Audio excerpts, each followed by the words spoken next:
Derek Spallone, glad to be alongside Andre Hollins of the Minnesota Gophers. And Andre, just a couple weeks before the season, man, it's coming. Off-season went fast. What are your expectations? Man, no expectations right now. Work as hard as we can, get better every day. What are some abilities you've been working on, over the offseason to carry over into this year? Defense and getting my body healthy. Obviously, I had an ankle injury last year that hobbled me a lot throughout the season. So, just getting my body right and getting quicker, nutrition-wise, eating healthier, just getting my body right for this season. Like you mentioned, with that injury, how were you able to just kind of remain confident and get over that hump despite, you had a hot start to conference play? How were you just able to remain confident until you got back on the court? It was hard at first because couldn't move like I used to, and being injured really affects your whole game. So I really had to focus in on other things, try to do other things well to make up for the injury. So, I just had to keep reminding myself I'm hurt, but you have to accept it and you have to get over the hump and take the challenge. A lot of it's mental as well. So a lot of it's mental. A lot of great guards have, came out of Minnesota. What's that like for you kind of carrying over, that trend to move forward? Guys like Al Nolan and Westbrook and all those guys. Yeah, it's huge. Minnesota's had a lot of great guards. Like I learned a lot from Al, even though I didn't play with him. We played the summer before, so I learned some things from him, and just being competitive, like night in, night out, because that's what the Big Ten is. You can lose on any given night, and it's a grind. Yeah, man. And you're out of Memphis. Memphis, man. How did that, growing up there, how did that mold you into the person and player you are today? It has everything to do with it. Just from playing pickup with some of the best, playing pickup with the Tigers, the old Tigers.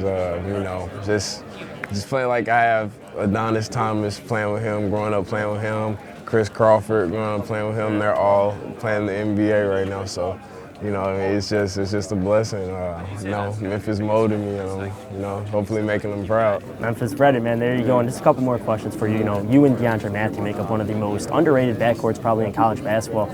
Yeah, probably gonna have a big breakout year for both of you guys. How do you guys push each other to improve daily? We remind each other that we just have to get better. We push each other and we push the younger guys so we get the best out of them in the long run, which is going to make us better.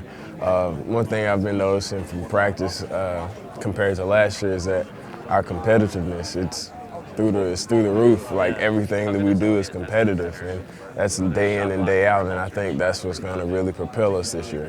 What's some of the differences you've seen in coaching styles between Coach Pitino and Tubby Smith? I know it's only been a couple of years with Coach Pitino, but what's he been able to implement into your mind? It's just a change in pace. Everything, it's quicker. We want to get out, we want to run. It's different than Coach Smith. Coach Smith's main plays half-court basketball. Coach Pitino wants to run. If we can get a fast break every time he say, if you have an open shot, take it. It's just a different style of play. A couple questions for you just outside the game of basketball. What music you listen to before a game to get you pumped up? I used to mess with Cottrell and tell him he's probably listening to Yo Gotti because I know that's from Memphis. What are you listening to? I listen to some Gotti. I listen to Wayne. Chief Key. So some Chicago in there. Yeah, some Chicago in there. There you go, man. Yeah. My final question for you. What's one thing about Andre Hollins that not many people know that you could share with us?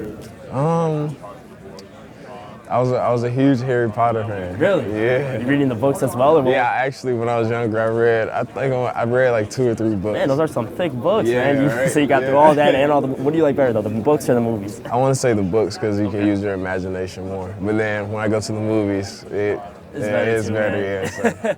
Yeah, man. Well, hey, that's fascinating, Derek Spallone. Maybe we'll play some Quidditch sometime, man. Derek Spallone, Andre Hollins. Wish you the best of luck. All right, thanks, man. Appreciate it.